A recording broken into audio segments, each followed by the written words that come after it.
Alright, welcome back to MGM. My name is Jimmy, and I just wanted to make a quick video, very informal, to say thank you so much for such a wonderful 2023, and also let you know what's coming up in 2024. Now, whether you're a channel supporter or if you have watched the video, if you've liked the video, left a comment down below, I do want to express my sincere gratitude for making this channel what it is. It's your feedback, the comments that I receive, and everything else that really motivates me to just keep bringing these types of things to the hobby, and more so just to help create more awareness for some of the terrific games that we play. This year I set a personal milestone of trying to get a video out per week, which probably should not be in my long-term plans. But just to recap 2023, we had over a dozen Necromunda battle reports, which is incredible. I got 2 Flames of War battle reports, 2 Bolt Action battle reports, a Star Wars Legion battle report, 240K. We had about 6 or 7 Kill Team battle reports. We introduced Mordheim towards the end of the year, which I'm very excited to continue in 2024. And then even with Middle Earth, we had 4 battle reports there as well. Grimdark Future was mixed in, and then we had over a dozen, or over 6 painting videos, and then quite a few other videos where we're just discussing other hobby-related topics. It has been a wonderful journey in 2023, and I'm excited to start 2024, which we will cross our 4th year with the channel. All super exciting stuff. The channel growth has led to several opportunities with a lot of fantastic companies out there, terrain companies, miniature companies, mat companies, reaching out, wanting to do partnerships and things like that. It has been absolutely fantastic. And before I do anything like that, I always like to screen, make sure it's going to be a good fit for the channel, and I want it to be something that I'm also very passionate about and that I can get behind to share with my audience. My channel is a passion project, and I always say that up front. It always will be. There's not really anything money related that someone can offer me to do something that I don't think resonates with my audience. So that's not how I operate, and that's not what I want my channel to be about. At the end of the day, I'm just an average hobbyist, someone that you would run into at your local gaming store or have a beer with and just, talk about the games that we play. We do play a lot of them, which often leads to mistakes and things like that in our battle reports. But I feel like that I've grown a great community here where people can leave their comments and they can leave feedback on how people can improve. And I really want, when newcomers see our battle reports and you see mistakes, you see things just kind of as they happen. And maybe you've read the rule book and that clicks with you and you can leave a comment down below. But what that does is it helps other people that find that video. Most of them will probably look through the comments if they see something that stands out, and that will help them in their own journey as well. So once again, I couldn't be more thankful to have you guys watching the content and for engaging. It has made everything so worth it. Now on to 2024, we have a lot of exciting things planned. We did kick off a Mordheim game towards the end of 2023. It was okay. I know I enjoyed the game, but we did get some pretty key things wrong in that game. A lot of people from the community have reached out and left some comments, so we got a lot of stuff to improve on. And I'm excited to continue with more games of Mordheim. And I'm actively 3D printing more terrain to make our table even bigger. And I just want it to be something spectacular by the time that we're done. I would like to introduce more warbands and just continue to grow that in 2024. So that is something to look out for. For Necromunda, we obviously have a second half of a season to finish, and that is always going to be ongoing. I'm always painting up stuff for Necromunda. I just printed 3 more buildings just this past weekend and got some paint on those, so I am always doing more stuff for Necromunda, continuing to push the envelope on that for what I consider to be one of Games Workshop's best games. I just genuinely love Necromunda. I love playing it. It is a very high production type of game, and by that I just mean that to do what we do, it takes a lot of time to set up, to play the games, to get the gangs ready, to do the recaps, and then to put all that together into a bundle that's about 20 to 30 minutes to share with you. There's a lot of time that goes into doing that, and I would love to do more Necromunda, but the production that takes place and the behind the scenes take place, it is pretty labor intensive. So taking a break from that after I do one, I just feel like I'm a bit kind of zoned out from it. And playing some of these other games or doing a painting video really allows me the opportunity to kind of decompress and just get re-energized. And that's been happening for years. That passion is not going anywhere, so there'll be plenty of Necromunda coming in 2024 as well. Now for Kill Team, I'm going to be actively painting up more Kill Teams. I did score an Into the Dark box just yesterday for $100 with everything complete. I felt like that was an excellent deal, so I will have some Into the Dark terrain to paint. Understanding that I'm behind the curve in Kill Team, it's been pretty difficult to keep up when they were releasing quarterly releases, to paint all of the terrain up and to have the 2 Kill Teams painted up and ready to go. I recently finished up with Chalnath, I think, just this past year, and I still need to work on Morok, which I'm going to turn my focus over to shortly, but Into the Dark may take precedence over that. Just depends. I really want to see the Navy Breachers on the table as well as the Kroot. The short story is you'll be seeing more Kill Team in the future, and I've really been kind of energized about Kill Team. I have a lot of fun with it. It's an easy game to set up and play. It's easy to produce, and it's just fun overall. It's a game that my son really kind of understands, and it's something that we would like to move forward with. For our World War II games, there's obviously Bolt Action and Flames of War. You'll continue to see those sprinkled throughout the year. I do have a pretty strong Flames of War community that I'm involved in where I live. We play a lot of games, but not all of them are filmed. It's one of those things where I try to find people that have a fully painted army, as well as would like to be filmed or on camera, or come over to my house to spend half a day to record a video.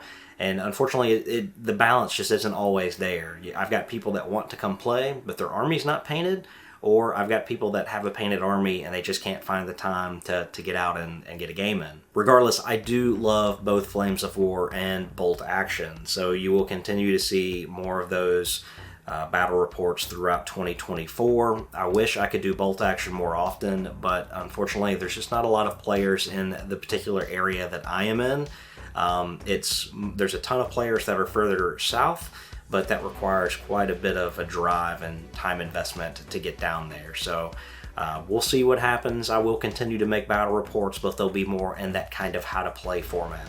And we will be introducing a new game at some point in 2024, which is Warlord Games Pike and Shot Epic Battles. This will be focused on the English Civil War, and there'll be some narrative behind that. So I'm really looking forward to getting a lot of those infantry lines on the table. Speaking of infantry line type of battles, the Old World should be releasing at some point in 2024. I would love to get my hands on that and kind of see what that's all about. I got into 8th edition right before it was killed by Games Workshop, and I was pretty disappointed in that, but the good news is I've been able to salvage my Skaven to use in the Mordheim battle reports, so it's not all a loss. I'm very interested in Warhammer Fantasy, or at least I was, so I'm really curious on what the Old World is going to be. Now, another game that we have covered in the past but have not covered in some time is Kings of War, and I do have 3 fully painted Kings of War armies. So if anyone wanted to come and play that, you could see a Kings of War battle report. That is another game that I do enjoy playing. It is by Mantic Games. For 40K, I have a difficult time kind of keeping up with 40K, because if you want to play, you need to have 1,000 points, suggested, or have a combat patrol box that you've invested in to play at that 500 point level, or whatever that is. But the rules being updated and the codexes coming out, it's just I find it difficult to keep up with, and that's been my struggle with 40K is, painting up the miniatures and getting them ready, and then having enough factions to kind of spread that around. So with 40K, you may see some of those battle reports in 2024, but it's just one of those things where I feel like I need to leave to the big boys of YouTube, the people that just have the people behind them, to make those battle reports and do them well. Grimdark Future is a game that we have played a handful of times from one-page rules. You'll probably continue to see some of that in 2024. That's a really simple game that my son, like, we can knock out a game in an afternoon, and it's a ton of fun. So very easy rules to learn. You'll continue to see more of that, I think, in 2024. And Star Wars Legion, you'll continue to see that kind of sprinkled around in there too.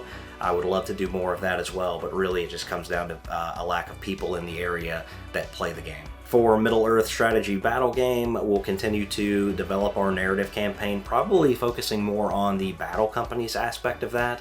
I do know that it is kind of an abandoned game from Games Workshop, at least the battle companies version of it, but we'll continue to do that. I just think that smaller format fits us a lot better than having the mass battles and things like that. Because at the end of the day, I like to see a lot of different factions, and I like to see I want to play a lot of different battles. And if I'm constantly trying to paint up for, one faction, it can just really take a long time to get two factions painted up to play each other. So there's not a whole lot of people in this area that play that game, if any, that I'm aware of. So you'll continue to see us do some battle reports with a lot of the factions that we have. I do have a few more that I've invested in that we just need to get painted up and on the table, but it will be in battle companies format. I assume that we'll get one of those out every few months next year as well. Now, speaking of painting is probably the biggest cog in the wheel when it comes to being able to make content.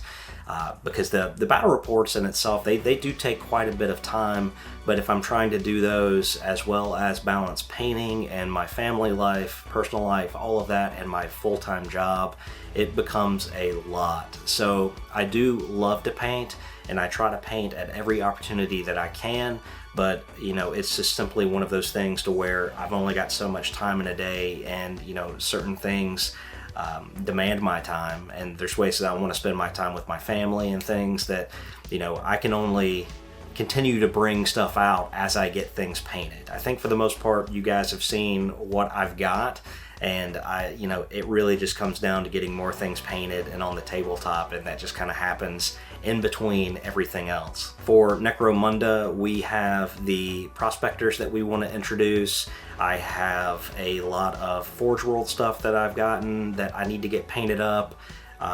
There's a ton of Necromunda stuff that I need to paint. Hive Scum, Bounty Hunters. I've got the big Enforcer robot and other things. There's that. I've got Kill Team. I've got Into the Dark that I got yesterday. I've got Morok sitting behind me that I've still got to paint.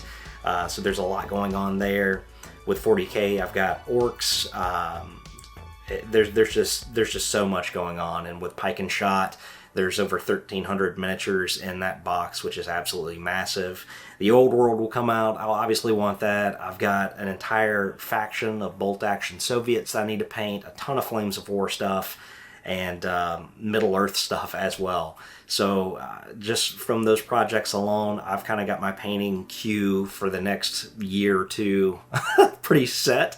And as such, I'll probably be offloading some stuff that I just simply can't get to. Stuff that I had purchased with the hopes of painting, and I'm just not going to be able to. It's been sitting in my backlog for years, and a lot of these projects are going to start getting, pushed out just because I can't simply find time to fit all of it in. Now in 2024, I will be making some other videos as well, some 3D printing videos. I did recently get a new 3D printer. It should be getting delivered today. It's kind of my birthday present to myself, if you will. I'm really looking forward to doing some compare and contrast videos from the older 3D printer that I was using to this new one, and a lot of the new technologies that go into that. And then I also want to do kind of more reviews on terrain and how we set up our tables and things like that, because the terrain is a piece that just really brings our games to life. And I get so many comments about, hey, how good the terrain looks and how it's painted and things like that. And really, I'm all about the immersion, and I want people, when they see the battle report, they just don't see people pushing miniatures around and rolling dice. I want the terrain to be a part of it. I want the camera angles to be moved in a very specific way. I want the dice rolls to be there, but kind of not take away from the focus of what you're seeing. And I'm learning so much every single day. I'm learning more about editing, about sound. I'm just really excited because, I've said this many times, but you flash back a few years ago, I knew absolutely nothing about any of this stuff. And to come from where I was to kind of where I am now, it has been just truly awesome and an incredible experience just to be able to learn something new. And with all that said, again, I would like to thank you so much for an awesome 2023, and I can't wait to come back. This will probably be my last video of the year, as I will be taking the time off for the holidays. Would like to wish you a Merry Christmas, whatever you celebrate. I hope you have a good one, and we will see you again in 2024.